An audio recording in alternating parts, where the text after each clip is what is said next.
ፋሲል እንዴት ቀረ አለች እህቴ። ፋሲል እኮ እኔ ጎንደር መጣው ካቢኔ ጋርና የጎንደር ሽማግሌዎች እራት ጋበዙኝ። አንተ ያለ ፋሲል ፈረሰ እኮ ምን ትጠብቃለህ አሉኝ። ሽማግሌዎች ጠይቀዋል ብዬ መጥቼ ተመካክረን መጽሐፍ ሽጬ የመጽሐፉን ሽያጭ ፋሲል ይገንባበት ብዬ ለፕሬዝዳንቱ በሚዲያ ዓለም እያየ አስረክቤ ትንሽ ዘጌት ሲልብኝ ፈራሁና ሌላ ገንዘብ ፈልጌ ኮንትራክተር ወስጄ ራሴ ሄጄ አይቼ አስጀመርኩ። ኮንትራክተር ከገባ በኋላ ሊያቆሽሹብን ነው፣ ሊያበላሹብን ነው፣ ሊያጠፉብን ነው ብለው ተናገሩ፣ ሰበኩ።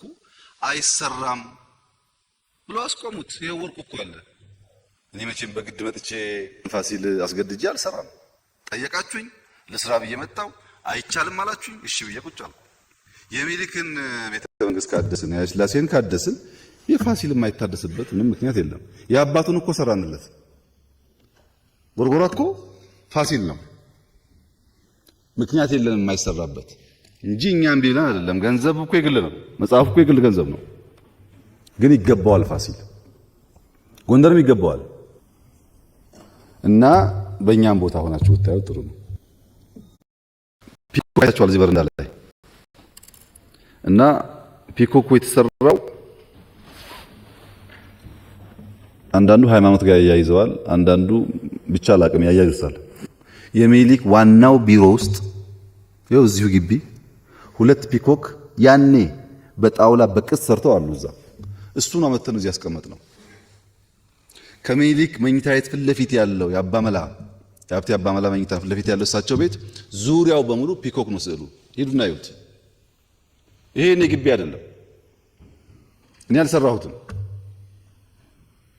የቆሸውን ያጸዳሁት ግን መጀመሪያ ሲሰራውም ከነበረው ጊዜ አስበልጬ ነው። ጥያቄ የለውም እሱ።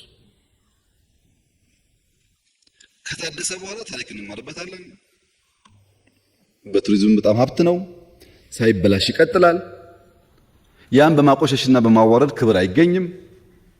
ዓላማው ግን እያንዳንዱ ዲዛይን ከራሱ ከሐሳቡ ከጽሁፉ ከቤቱ የመጣ እንጂ ምንም የለጠፍነው ጉዳይ የለም። ካላመናችሁ ስትወጡ ለምሳ ሄዱና እዩት። ወለጋ ውስጥ የተፈናቀሉ በጣም ሰፊ ሰዎች አሉ። ነገር ግን በቅርቡ በስራ አስፈጻሚ እስቲ ከኦሮሚያ